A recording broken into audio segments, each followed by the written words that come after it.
この番組はご覧のスポンサーの提供でお送りします。Oh.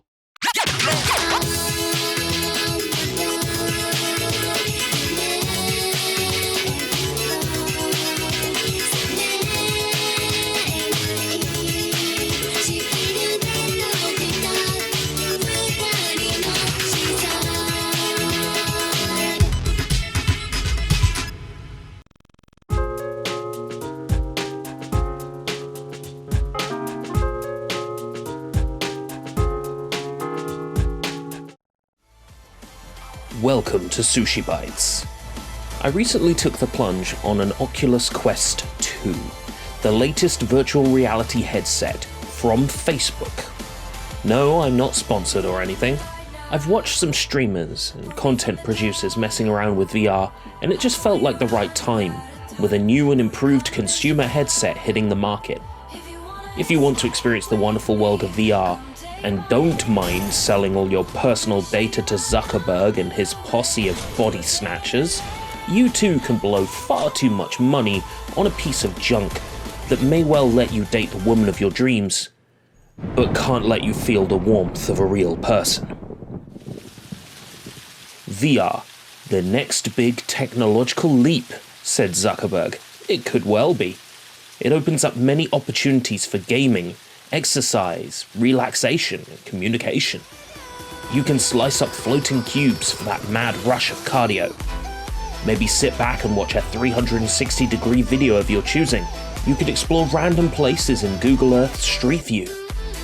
Or maybe you just want to be bullied by a middle school girl.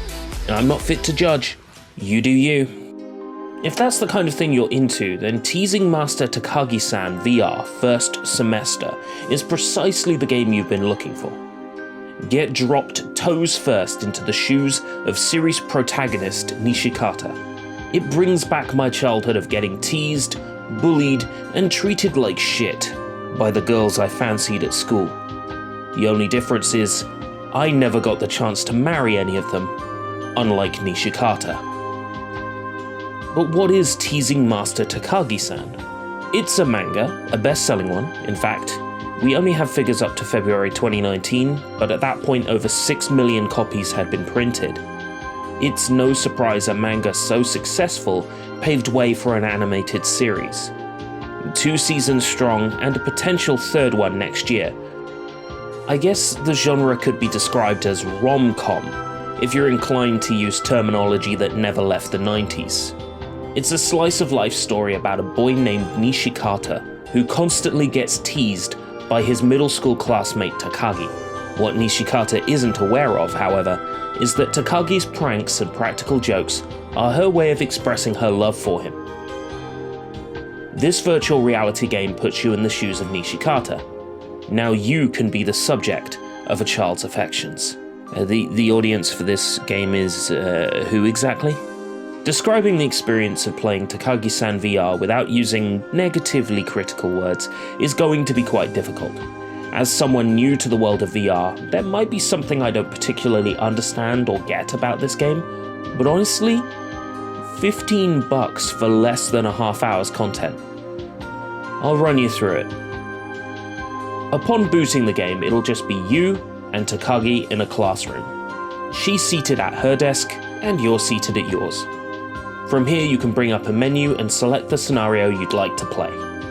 There are 4, and you can unlock the next one by playing the one before it.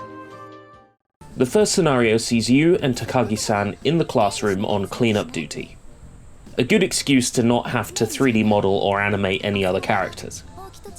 Takagi isn't feeling up to doing any work at all, so it's up to you to open the locker, get the brush and pan, and sweep up the big balls of paper on the floor.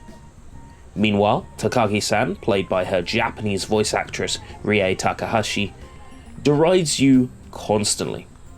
I can't understand what she's saying, but I'd hazard a guess it's probably a little bit lewd and inappropriate, as well as highly offensive. She may look like an angel, but this girl, she's got problems, man. The second scenario, you're walking home from school with Takagi, and the two of you are alone in a secluded alleyway. A good excuse not to 3D model or animate any other characters. Takagi decides she wants to grab a drink from a nearby vending machine, and after drinking some of the can, she hands it out to you. After you've grabbed it and attempted to drink from it, she leans in and whispers that it was an indirect kiss. After which, the game becomes Half-Life 2, where you have to pick up the can and put it in the trash.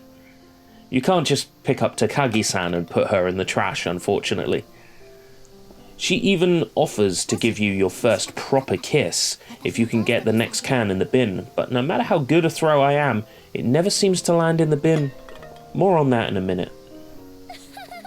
Scenario 3 takes place on the beach, and I'd like to know which beach this is, because it's the most secret beach I've ever seen. A lovely, sunny day, and not a single person could be seen anywhere. Did everybody go to the Rapture? Are we the Adam and Eve of a new generation? After Takagi squirts all over you, it's time for a game of beach volleyball. This is the part of the game I had the most trouble completing.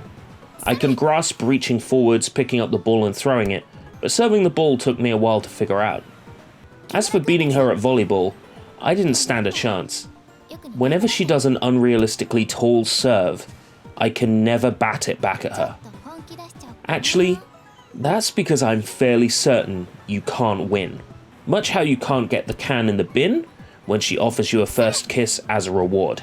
Because in this situation, as part of the game, Takagi-san is altering the game mechanics to make it impossible for you to win. That's right, the game was rigatoni from the start, Luigi.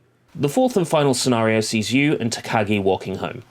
It's raining, so do the gentlemanly thing now, and make sure she stays dry, even if you get soaked in the process. After you succeed in this scenario, the game closes out with a credit roll. Maybe I'm expecting too much out of VR. The next big technological leap. The next step up from mobile phones that robotic Zuckerberg told us while I was getting shit-faced. But I was expecting some level of actual interactivity here. The game may punish you for trying to get close enough to look under Takagi's skirt in the classroom, but attempting to punch her, stroking her hair, trying to interact with her results in nothing. I'd take the Japanese equivalent of "you meanie" and the game closing out, because at least it would feel like my actions result in something. You might remember back in episode 36, Primal Image, the game reacted to our attempts to pose the in-game model provocatively by kicking us out to the title screen.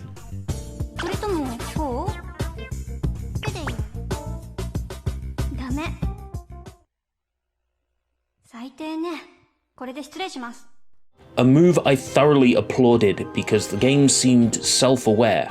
Here we have a character who is self-aware and even adjusting the game in real time so that we can never win any of her challenges.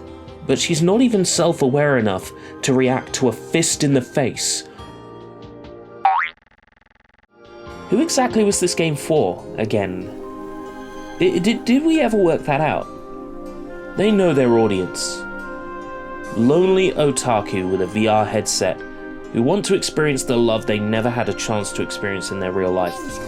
Or that they did have the chance to experience, but they were just blind to it at the time. Maybe that's why I blew $15 on this garbage. So I could meet someone who's head over heels for me. So I could make amends for the mistakes of my youth.